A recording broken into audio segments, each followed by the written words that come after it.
So my first question to Haz, Ben is accusing you and your party of teetering on emotional connections and teetering on October 7th related sentimentalities. Can you address what it is that you have to offer that is an alternative, not just to the duopoly, but what he accused you of the Communist Party that we've all grown and learned about in our academic curricula? You're saying, do we provide an alternative to the lies that they've told about historical communist states? Yeah, I what think are you showing here? reality suffices to be an alternative already because they're lies. They're complete fabrications. He said something ridiculous that under Mao, living standards didn't improve, and that only after Mao's death did they improve. Then why did people's life expectancy go up? Why did the population increase so rapidly? Why was it that people's caloric intake increased so much? Why did literacy rates go up? Of course, he's going to say these are all lies and fabrications, to which I'm going to respond that he himself is telling lies. So how do we get to the bottom of it? I encourage you to do independent research, because I doubt that there's a single serious historian who's going to maintain the claim, even in the bourgeois academia we have here in the West, that after the 1950s, China did not see drastic improvements in the standard of living of their people. Now, he's said that Stalin and Mao, they committed all these atrocities. Stalin wouldn't provide any relief to the people starving in Ukraine. It's a complete lie. He's talking about letters which actually prove the opposite of what he's trying to say, and I'm sure if we can pull them up right now, we could see that. Again, he's making claims about things we can't litigate directly on the spot right now, but the letters that he's talking about, Stalin, there's no proof whatsoever that Stalin demonstrated any hesitancy at all in responding to the famine as soon as they heard about it in the central government. Now, we don't have unlimited time to get into this topic, do we? Or? No, we do not. So yeah. At this point, let me ask Ben, do you have anything to comment on that question? Well, yeah, I mean, he's lying. There are many historians who have said the exact opposite. Can you hear me? Yeah. Good. All right. There are many historians who have said the exact opposite. He just doesn't read them. Kent Deng is a great example. He's written several books on the entire economic history of China, and he brings up these things specifically, where he's talking about the life expectancy, where he's talking about the population growth. He shows that a lot of these talking points just aren't true. So let's take the life expectancy, for example. The reason you see, there's actually two reasons. The two reasons, first reason, you see such a drastic increase in Mao, which is weird because, of course, tens of millions of people died, is because they stopped counting infant mortality rate, right? So there are corrections for this, and the rise drops significantly when you look at these corrections, which, again, Kent Deng, a very reputable economic historian, has written about with Palegrave. And then another thing is he doesn't understand statistics. So there's selection bias. This is something in statistics. So when you have this big population and a lot of the poorest, the sickest people die, these people already had a low life expectancy. Now when they're dead, the rest of the population's average life expectancy appears to be higher. This is very well established in the literature on famines. It happened in the Bangladesh famine. It happened in the Finnish famine. There are dozens of academic papers on this that I have read because I actually bothered doing research on these things instead of saying nonsense like, oh, the Western media is lying. So. Okay. All right. Thank you. Thank you both. At this point, do you have a question that you'd like to ask Haz? Haz, same for you. Did you have to? Would you like to ask Ben a question, or would you like to open it to the Q&A? How is it that the famine during the Great Leap Forward is responsible for all the increases in life expectancy when that only lasted 3 years? And moreover, even at the peak of that famine, the mortality rate within China was still not as bad as in India. I don't see how the first point is relevant at all. I mean, are you arguing that selection bias doesn't exist? You can't argue that. That's ridiculous, right? This is a You're trying to say that the only argument. reason the life expectancy went up is because I Mao. said two reasons. Well, one of the primary ones you mentioned is, Mao already just killed all the people who would die anyway. No. Well, it's the people who died in the famine. Okay, so you're saying that the life expectancy only went up because within the 3 years there was a famine, and let's say millions of people died who were sick and had a low life expectancy already, right? But that was 3 years. When does Mao die? 1976. Okay, so those 3 years are responsible for the constant, steady rate of growth in the life expectancy throughout the 60s and 70s. There certainly wasn't a constant rate of growth. I mean, not the huge one. That mostly happened. But there was still a rate of growth, an observable and significant one. So there's actually, again, like I said, lots of academic literature on this. There's specifically studies on the life expectancy in China. There's also similar ones on height. So what you see is like average height increased. And there are certain ways that these academics are able to control for these variables. And what they find is, yes, there is selection bias. So this isn't really a debate for me. I accept your selection concession. bias is real. I accept your concession. All right, so at this point, if you don't have any other questions. I do have a quick question. Yeah, go ahead. Quick one, and then we'll go I to do the have questions. a quick question. So if Go you're ahead. the teacher, why do you keep getting schooled? All right. Listen, no. I mean, I can answer that. You don't have to, but okay, go ahead. I think my student has this kind of tendency to do what all victors do, as we know, which is to preemptively declare victory without actually acquiring it. So, you're saying that I'm getting schooled. You're saying that you've won the debate. Honestly, from where I'm sitting, it doesn't really seem like signs of someone who's confident that they're winning. All right, at this point, let's open it up to the Q&A, and let's start with Gene himself. Go ahead, Gene. A quick, brief personal note that at the Solar Forum over the years, I've had 3 separate debates with prominent members of the Democratic Socialists of America. One of them was with Marxist Professor Richard Wolff, and that has had 6.8 million YouTube views. And he's a Marxist, Democratic Socialist of America. My only simple, tepid question to you, sir, the communist, is I thought they were the only game in town. They do have a fair number of members. How do you differ from the Democratic Socialists of America, which are already established and already pushing socialism? Thank you for the question. The Democratic Socialists of America are an appendage of the Democratic Party, as far as we see it. They're not actually providing an alternative to the two-party system. They're sheepdogging young people back into the Democrats because they say, this is their talking point, that every 4 years we have to stop fascism. Of course, they regard Trump as a fascist, but not Joe Biden and Kamala Harris, despite that the latter are vicious warmongers. And last time I read the communist literature on the matter, fascism was defined by an aggressive form of imperialism and warmongering, not a refusal to use the correct pronouns in bathrooms and all this stuff. So this is we have many differences with them as well in terms of the woke stuff, the cultural stuff. We don't agree with their outlook, that general demographic they have. And also, this is a very important thing. We are communists with a capital C. We don't call ourselves socialists. We don't try to apologize for what we are. Yes, we are Stalinists. Yes, we're Maoists. Yes, Stalin. Yes, Mao. Yes, communism. And yes, it has been tried and it was great.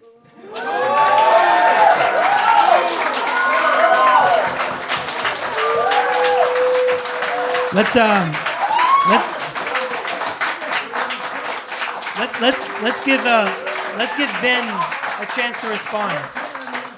Ben, go ahead. Would you like to comment on this question asked by Gene? I mean, like I said at the beginning, the reason they're not part of the Democratic Socialists is because they're not welcome, right? They don't like people like them. They're not welcome anywhere. And it's like, how are you going to build a serious political movement if nobody likes you? All right, let's take it from the second question. Please keep it short. Sure. So as a matter of, you've made it to the communist representative, you made a lot of claims, and your only extent of argument seems to be we can't trust the facts. Do you have actual sources for your arguments? Because it seems to be that we can't trust, and I'll say this point blank, I'm a psychologist who studies conspiracy theories. It's my bread and butter. Yeah. So when I hear... Triple vaxxed? Triple vaxxed? Yeah, nah, double vaxxed, but, get- also a Zionist, since I'm going to be calling out things that you're going to fucking hate. Get to your question. Oh, blow me. Get to your Next question. thing, but my question stands. What are the sources that I'm supposed to believe? If I'm supposed to only believe not the main sources but communist sources, where are the neutral sources that I'm supposed to look to see that the Great Leap Forward didn't kill 3 million people? Stalin's Response to the hysteria of the Cold War. For example, this is Sheila Fitzpatrick and others in the school. And they will basically respond to these sensational claims that, oh, it was a genocide in Ukraine. I proudly recommend Grover Furr on the matter. His book,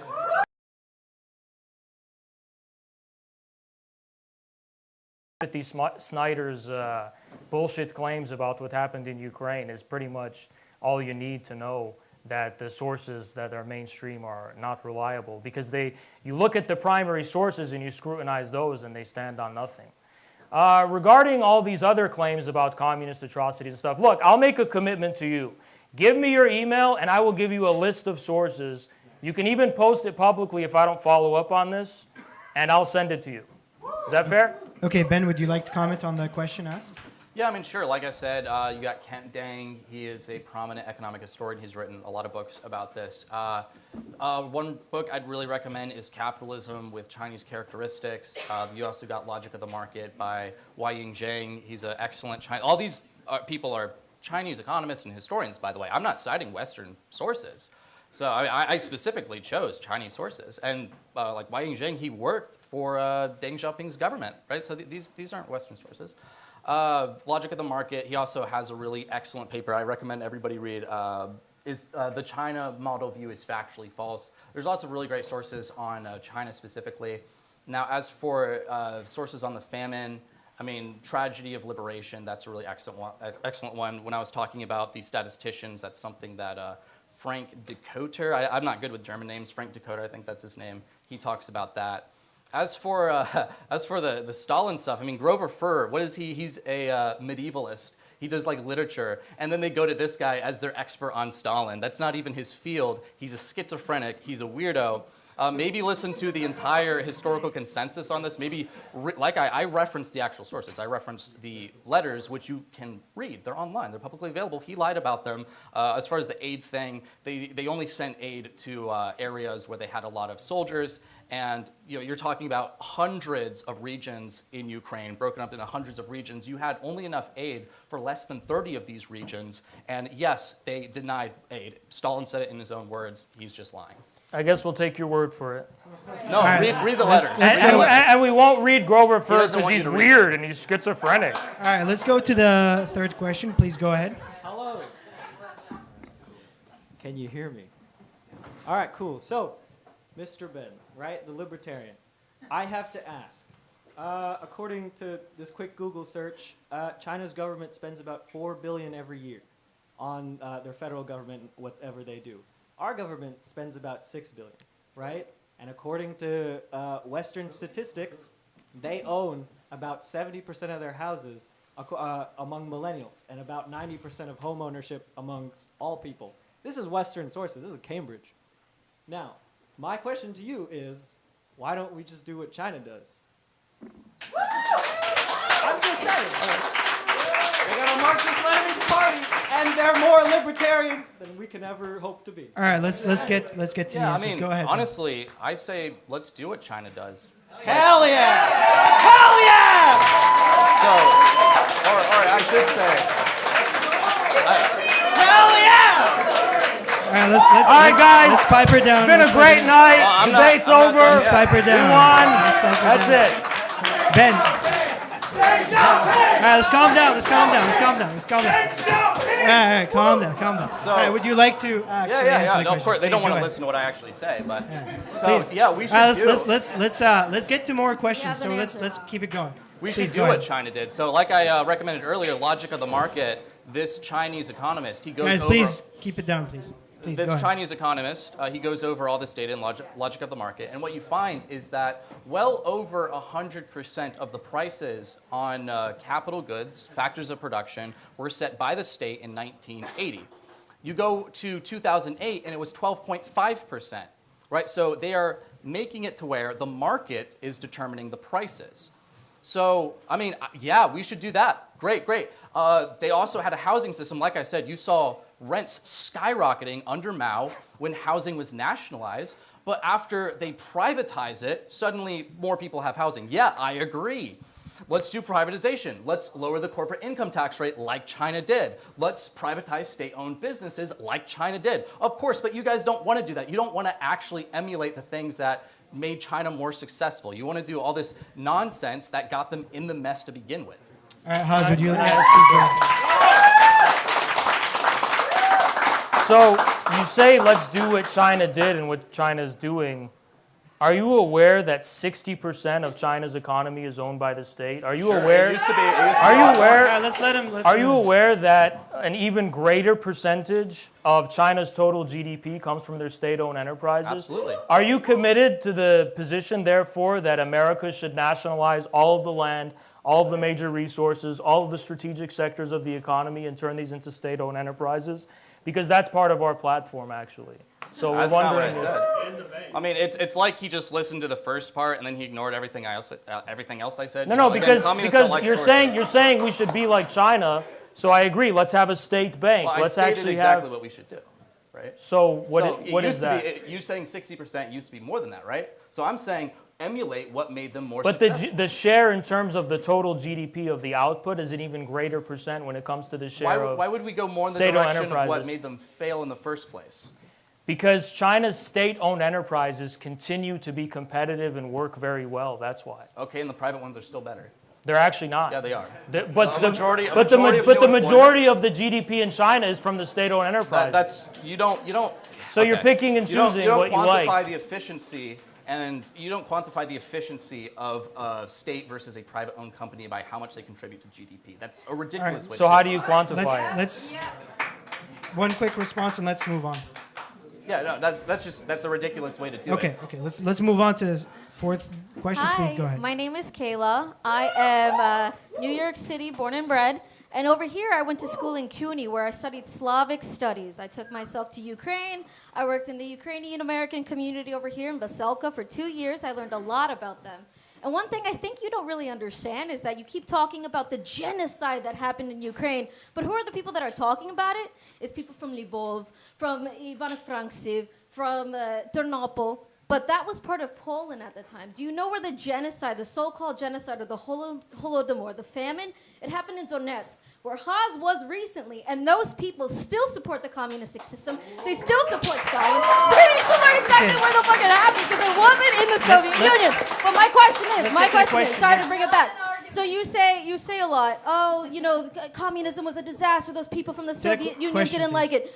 So then tell me why in 1991, when there was a referendum passed before the coup, and we say the counter-revolution, the coup that happened in the Soviet Union, they passed a referendum to all of the republics. An average of 77%, they voted to remain and keep the Soviet socialist system. Okay, there's a question. In Central Asia, it was 96%, 93%. Okay, there's a question. 71. Yeah. Most people. I mean- 77. 77. Please. Honestly, Ben, go ahead. I'm sorry, but I think you're kind of retarded because like You see the numbers? let's talk about let's talk about. All right. Thank you for your question. So right. when we're talking about let's tone it down. Please go ahead, Ben. yeah. try. So you guys always like to focus on the Guys, let's over- listen to his response. So you guys always like to focus on the overall referendum, but you ignore all the referendums that came after that. There was another referendum in 1991 that was in Ukraine only. Over 90% of Ukrainians voted for independence. So either you're a liar or you're just genuinely stupid. Okay, please, it's Or fine. you're It's just fine. genuinely We got stupid. your So, question. Please go the ahead. same thing happened in Georgia. The same thing happened in several other of the former Soviet states. Over 90%. You guys can look it up. Look up 1991 Ukrainian referendum. It's online. It's free. Actually, Google's free. So as far as talking about the famine, I mean, this argument that, oh, I think maybe some people in the area like Stalin, you know, after all of the other people died 100 years ago, I don't care. All right, That's not an Haz, argument. Would you like to comment on the question? Yeah, I mean, he doesn't care because he's living in America and the people who actually lived under Stalin like Stalin, but his opinion matters more. I mean, it speaks for itself. All right, for the next question, let's try to Over refocus 90%. the conversation on the actual duopoly and the American system. It seems like you're going to do that. Thank you very much. Please go ahead. I'm going to try. All right, please go. Okay, so this is actually a pleasure. I very rarely get to talk to communists. I actually really like the ACP's website. Design's really good. I will give it that. To the question, please. my primary issue with communism is not necessarily how it occurs in practice, but how it occurs in theory. Because conventional economic theory states that the market is effectively trying to solve an optimization problem. The more people that can solve this problem by inserting information into prices, thus make it more efficient. So if you ascribe to something similar to like a Marxist-Leninist viewpoint on economics, why is it that you would disagree with this? Especially when it's supported not just by like the evidence, but also like the science itself with regards to how information is transmitted between people. Thank you very much. Your question is why, as Marxist-Leninists, we don't support market economies? No, my question is why would you not support the theories that market economies can price in information? Is your issue That they can be, that can is your be issue what? with that markets can price in information? Can price as information? Can price in information. Price in information. Yeah. I got it. Okay. And Just- when I'm talking about information, I mean something similar to Shannon entropy if you're familiar with the concept. So like if you're going to take issue with this, it won't necessarily be with like the history or the evidence. It's like literally going to be with the science. Okay, well, Please go ahead. I can broadly respond to what you're saying.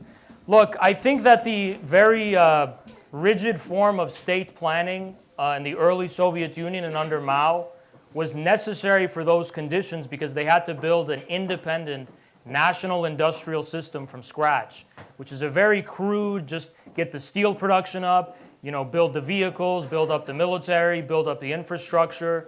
But then once they accomplished that goal and it was time to actually have a light consumer industry economy, that's when the West really started to, you know, outperform the socialist bloc. And I think that's also, I don't think it's a fact, this is also what corresponds to the rise of information economies, you know, consumerism and so on and so on.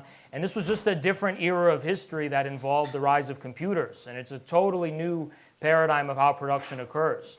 And that is the principal reason why China shifted over to a market type economy, because as I think as what you're trying to say, the market provides the necessary price signals and information better than a rigid state-planned economy possibly could.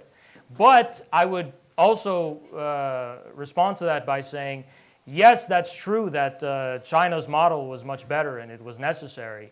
But if we get to the essence of the matter, that this is about the rise of computers and the rise of information technology, and ultimately what we talk about is the fourth industrial revolution, why can't we put supercomputers to use and employ cybernetic methods to have a planned economy? This was actually proposed in the Soviet Union. It was called OGAS.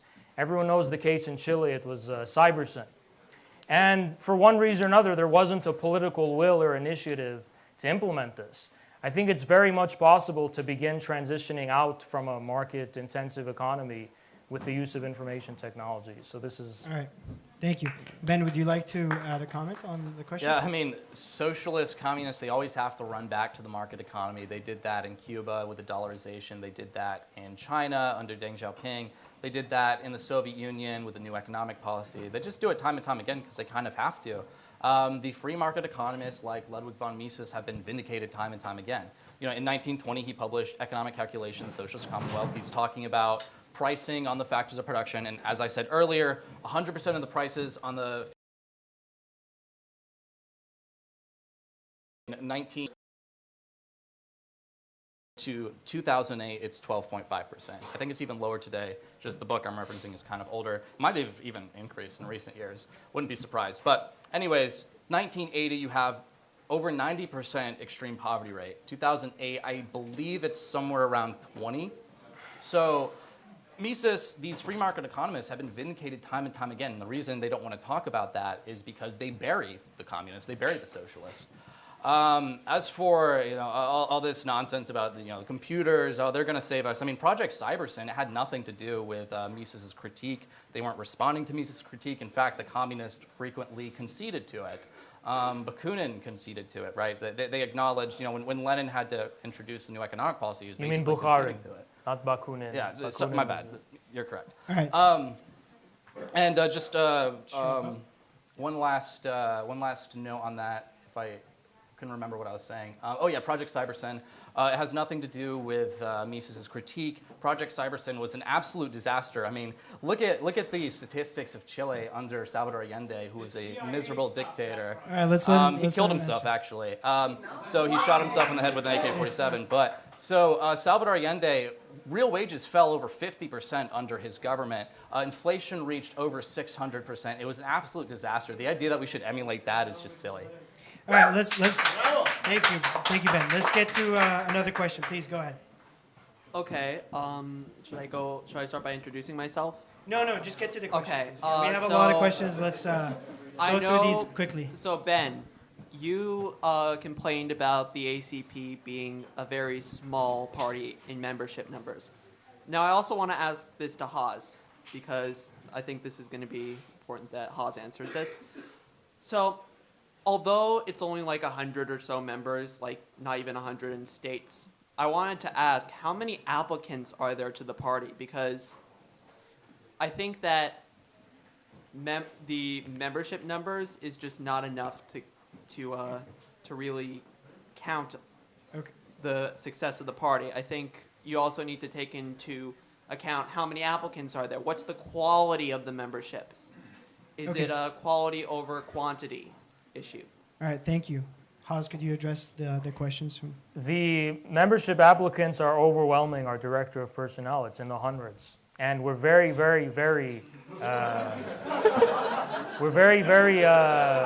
selective about who we let in and who we don't. It's not a party that's open to the public. There's a certain level of education, competency, good character, and so on that's required. Multiple interviews are necessary. It's not being advertised to the public as far as joining it is concerned, but you're free to watch and see us, grow and stuff. But it's not right now a mass party. We're going with the Leninist model of quality over quantity. Since I know that Prague's Ben was complaining about that, so I think that All right. One question. So let's get to the next person. Thank you. Can I make a quick note? Yeah, on that? Ben. I mean, you're not wrong. I mean, that's very much a good point. I was working with the limited data that I had. Certainly, I'm sure they have applicants. I just don't have access to that. From what I found, they have about 200 members in the actual United States. They have some members in Canada too, for some reason, but the actual United States, they have roughly 200. As far as applicants, I mean, hundreds. Wow. That debunks everything I said. That must be from Dickader as well, the Chinese historian. The accuracy of that claim is laughable. Go on. All right, we have limited time. We have a lot of people, so let's get to questions quickly, please. I'll make Go my ahead. question quick then. My question is directed at Praxman. I'm sure you would describe yourself as anti-establishment. I think that's almost a given in this room. But every time a question about the historical truth of communism, you run to the establishment consensus. And whenever a question about actual historical fact comes up, you run away from taking an anti-establishment position. The question, you please. appeal directly to the establishment. How can you call yourself anti-establishment or put yourself as a opposition to anything in reality when you do this? All right, here's your question. Thank you very much. Go ahead, Ben. Yeah, I mean, I've never called myself anti-establishment. I guess technically I would be. I just don't like the term because it associates me with like weirdos, schizophrenics, Nazis, communists. I just don't like using the term. I guess, again, like I'm not pro-Republican or Democrat. I wasn't defending them in this debate, as I made clear. I think we could do so much better, but it's clearly not the communists that will do that. So as far as the accuracy of the historical consensus, I mean, I would consider myself a historical revisionist. Many in the Austrian school, Murray Rothbard, Hans Hermann Hoppe, they were, of course, historical revisionists. So I completely agree that the historical consensus could be wrong, but you have to actually make an argument for that. That's the problem here, right? And again, I'm not like citing a bunch of anti-communists. I'm citing the Chinese historians. That's why I cited data from Mao's own government. Like we can get this data from the Chinese government. We can get this data from the communist governments. We can have plenty of actual sources. And I will be happily proven wrong. If you have something to actually prove anything I said wrong. You can also get the data on lifespans at Haz cited. Well, like I said, I gave you guys references. I want to just finish responding. I gave you guys all the references. Like, anybody can come to me afterwards, and you can like give me your number, your email, and I'll send you anything you ask for. Excellent. We'll have time. We'll have an open bar to discuss all of these. So thank you for your question. Haz, would you like to respond? And Haz would like to ask you a question. If you'd like to accept Just really quick. No, but really yeah. quick. If you'd like to accept it, you can accept it, but you can also ask him a question. It's up to you, Ben. So really quick. Wait, do you accept the question? Sure. Okay. And then Yeah, you can ask him. you're mentioning Mises and Rothbard and stuff, and they seem to have a very, strict definition of what constitutes the real free market capitalism. In your view, has real capitalism ever been tried? I am not one of the people that would say no. I would say yes. So where? It was glorious. Where? I gave the example of China liberalizing. So you capital. think China is an can you let me example of finish? a You asked me the question. Rothbardian You asked me the capitalist question. country? Let him finish, Haz. So of course, I'm not talking about like a purely free market society, but I mean, yes, America is the richest country in human history because of capitalism. Yes, China became much better than it was under Mao because of capitalism. Because, as I mentioned, one of the big things Mises talks about is the prices on the factors of production, and that's one of the key things we should be looking at. So if I understand it correctly, just to be clear, All right. all of the problems when it comes to capitalist countries are Yes. because of socialism, Yes. and everything good is Yes. the capitalism. All right. Now, Ben, you have the right to ask him a question, or you can waive it. Up to you. No, I'm good. All right. Let's get to the second question. Please go ahead. So Quickly, though, we're please. having some trouble over here. Sorry. So kind of going beyond the party membership question, I mean, people in here were, on your side of the argument, Haz, were booing at the DSA. So I mean, in a country where your economic priors are so universally rejected, how do you build a coalition? And I mean, since you've expressed that you don't foresee taking power via electoral politics, but via revolution, which I would presume would be violent, what makes you think that your ideology would rise from the ashes with such limited subscribers in this country if there were some sort of grander collapse? All right. Let's get to your answer, Haz. I'm very happy to see you're concerned about the well-being of our party and its ability to make coalitions and stuff. Look, we actually are willing to build coalitions with people across ideological lines, so long as they can join with us in a united front against the warmongers and against the monopoly capitalist elites. So even libertarians, if they're willing to join with us, we're completely fine with that. So we care more about the concrete issues. The second thing, so no, we're not like a dogmatic or ideologically closed. Regarding the second question of violent revolution and stuff, listen, as the FBI knows, I'll never advocate for violent revolution, only what's legal. And but to your point, we don't think that we're going to get to a point where we're just going to be able to impose our will upon the whole of America without building a very specific relationship with the people. So we're sending our people to small towns. We're sending them to actually work closely with communities and build bridges and relationships with them. Thanks, So Haz. it's a long-term thing. It's not an overnight thing. Ben, would you like to comment real quick? Oh yeah, just a real quick thing. So I mean, of course, he's not going to blatantly advocate for revolution, and in the same vein, I'm not going to blatantly advocate for counter-revolution. But I will give a fun factoid that I can shoot better than any communist in this room. We'll see. Excellent. Please go ahead. Yeah, so I just want like a quick point of clarification. In Haz's opening statement, he mentioned that there were a lot of contradictions present in the current system. I just want to know whether it's Haz's position or even the American Communist Party's official position that there can exist contradictions, i.e. that contradictions can be true. Well,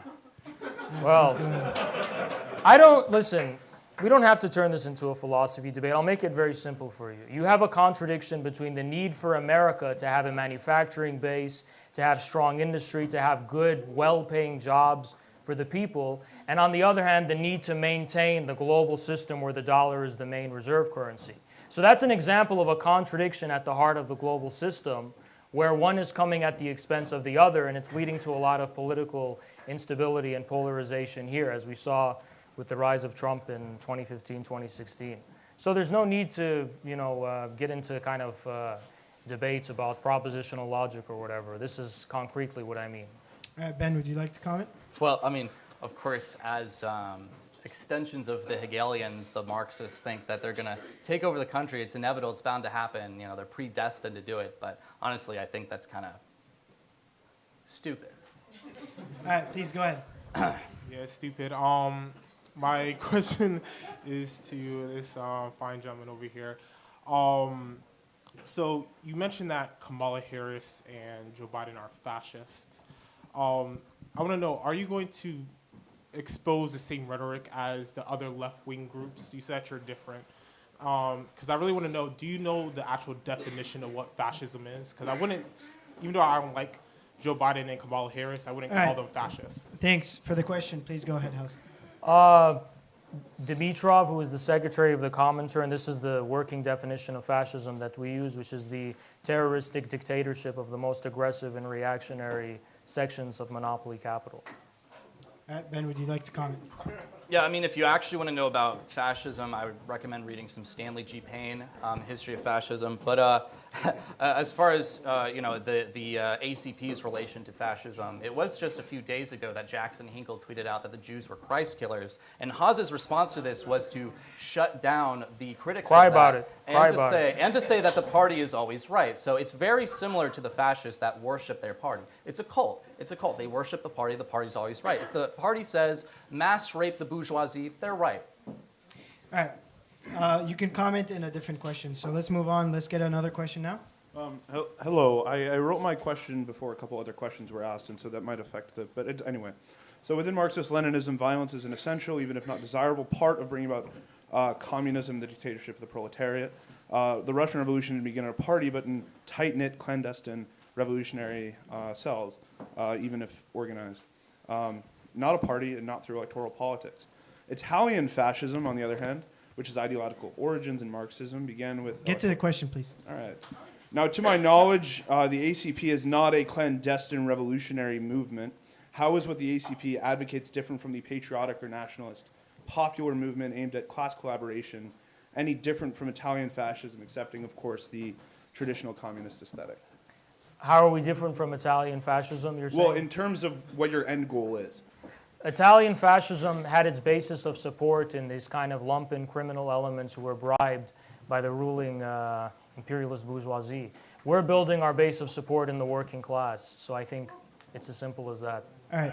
Thank you. Ben, you can comment as well. Next Yeah, person's there is getting this ready. common misconception that the Italian fascists and the German National Socialists were like pro-big business. That's complete nonsense. They never had any evidence for that. The little evidence they did have came from, people like William Shire, who cited like made-up nonsense about all these rich people donating to the Nazis. That was promptly debunked by Henry Ashby Turner in his book, Big Business and the Rise of Hitler. And there's a few different people. I'm not going to get too much into the Italian part.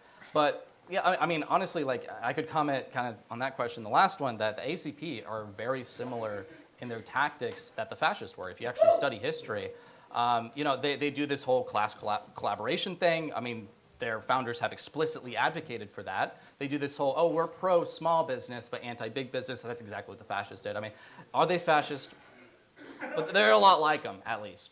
All right, so we're almost out of time, so we'll take a couple of questions, and we'll hope that the two debaters will address them in their closing remarks. So please go ahead, and then they'll maybe address your comments. This is a quickie. So I had initially proposed to the owner, the delightful Nick Allen, fisticuffs, but I think we're changing that. How do y'all two feel about doing push-ups v. push-ups? To the true winner of this battle and the vitalist banner. That's up to the debater's prerogative. After the debate concludes, stick around. We'll find out. All right. After the debate, we'll see. All right. Thank you. Thank you. Appreciate it. All right. Second question, please go ahead. Yeah, I'll keep it kind of simple for you. Please louder if you can. Yeah, I'll keep it simple for you. How would libertarians achieve revolution? That's completely How would they relevant to the achieve debate. revolution? All right. Keep that in the back of your minds, please. Next one. Hi, so this is mostly for Prax Ben. So if communism does nothing but starve and kill and this and that, why did the USA and its allies bother funding death squads across the whole world to kill communist movements or strangle actually existing communist countries until they fell? And if they're so weak, why bother intervening in their countries in the first place? Why not just let them fall on their own if it's so supposedly destined for them? Okay, thank you. So keep that in the back of your mind. while you're done. I get this. Yeah, no, we'll address those later. Responding later? In the closing remarks. Oh, okay. Yeah. Cool. Please go ahead. So my question is, Haz and the American Communist Party are doing mutual aid work. I'm curious if the libertarians have done any direct impact in their communities, and has a libertarian state ever existed? Thank you all. Thank you all for your questions. At this point, we will open it up for the closing remarks. Haz, you'll start first, and then Ben, you'll close out the Shouldn't it debate. be the opposite, or? No, it's always the same. Yeah. So you'll start us with the closing remarks, and then after that, we get ready to vote. We will put out the QR code for the second vote. Please go ahead, Haz. Well, needless to say, I appreciate everyone coming out tonight. I appreciate your questions as well. Some of them are very interesting. But I have to say I'm kind of a little bit disappointed that my opponent basically decided to throw in the towel before it even began, because as I understood, I was debating the negative when it comes to the proposition of this topic. He was not willing to commit to that. So I could say at the very least, no one that I can encounter, no one that I've encountered thus far, has been willing to commit to the view that the two-party duopoly is somehow defensible, or that the current system can somehow go on indefinitely. Now look, I don't expect everyone to have full faith and confidence in the ACP right now at this stage, any more than I expect the American people to right now. All I would ask those who have any kind of good faith in them is to give us the benefit of the doubt. Give us time to prove ourselves. I think in the past 2 or 3 months, we've already done a lot, much more than any other kind of leftist organizations have done, arguably, in over a decade. So I don't think it's particularly fair to kind of hold us to the standard of not being as big as the Democrats or the Republicans right now. We should be judged on the basis of both our intentions and how we're willing to follow through with those intentions in our actual practice and actually what we do. My opponent doesn't have a solution to the problems this country is facing. He only has the view that communism is so horrible and everything is so bad. But ask in the affirmative what the solution is, and he'll come up short. He'll have nothing. When it comes to what does a libertarian society look like, what does a true free market society, he'll nitpick different kinds of societies, which in another instance he'll say as crony capitalism, corporate capitalism. So again, very concretely, I would just open the question up. When the going gets tough, how, except through a new kind of collectivism where the interests of the individual are placed second to the interests of the collective well-being, can a people endure and survive extreme hardship? So with that.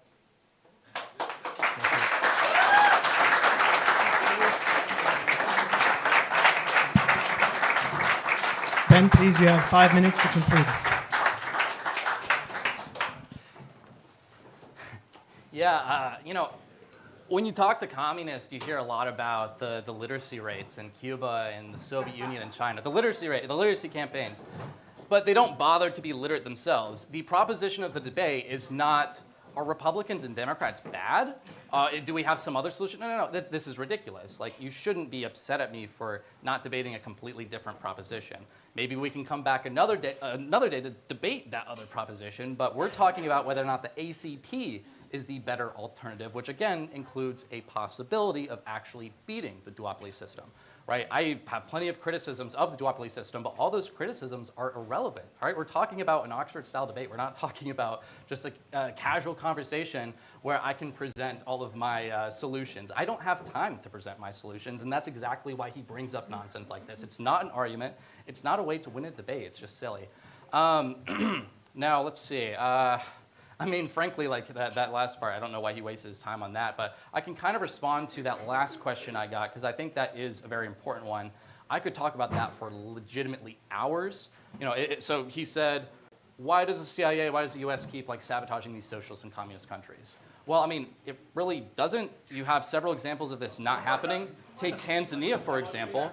So in the 1960s, you had Zanzibar and Tanganyika. Please let him finish. In the 1960s, you had Zanzibar and Tanganyika. They became Tanzania, and it was led by Julius Nyerere, a hardcore Marxist-Leninist. It became a socialist society. Not only did the US not sabotage them, but they gave them more aid than they were giving any other African nation. Weird how that works. A similar case with Somalia, under Syed Barr, that failed completely. The entire government collapsed in the 1990s. There's many, Burma is another great example. There's many examples of socialism failing on its own. And I actually would say the US government should stop interfering so much. Get rid of the sanctions on Cuba. Get rid of the sanctions. We can agree on that. We can agree on that. That's a crime against humanity. Get rid of those sanctions on Venezuela because what they do, number one, they're a crime against humanity. They're anti-free market. But also, they give the communists excuses, silly excuses, when we have so many examples of the communists failing in the exact same way in other circumstances without the sanctions. So, again, I could talk about that for hours, but there you go.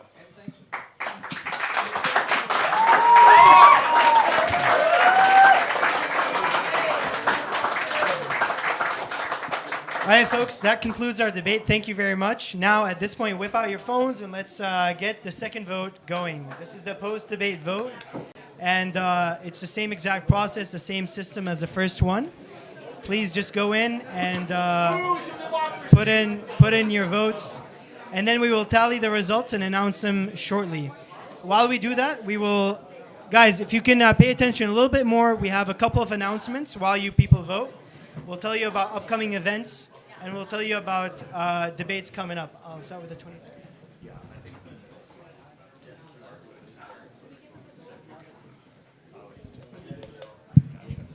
Thank you so much. Well, this was a spicy night. Like I said up top, this is the first of several next-gen debates we're going to be doing. Our next one is on 10/23, which is going to be asking, should libertarians vote for Kamala Harris? So that should be interesting. Yes, you can check out more of our events, joinyv.org. I want to give a special thank you to Civil, which is streaming this live. We've been getting lots of traction, lots of views and comments, so that's really awesome. Civil will be hosting our platforms. I encourage you to check them out. We'll also be posting this, of course, on YouTube, X, all that good stuff. Looking forward to doing more next-gen debates. And joinyv.org is where we post everything. Hopefully I've stalled enough for the results, or we need more time?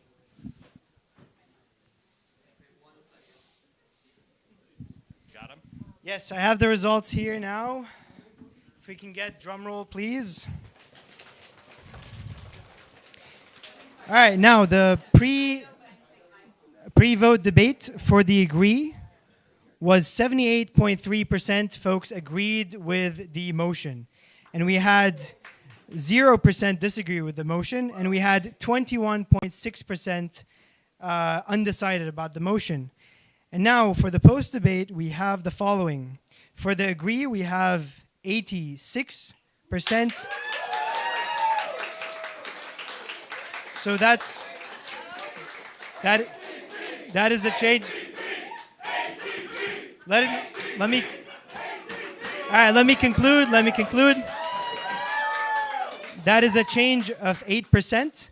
And then we have, for the disagree, we have 13.6%, which is a change of 13.16%. For our debate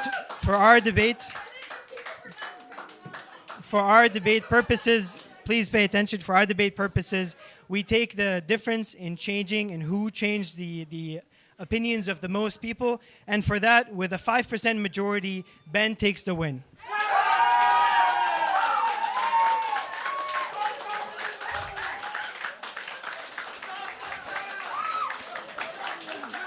Congratulations to you both. Thank you all for coming today. And please have at it. Enjoy the open bar. Thank you all for coming.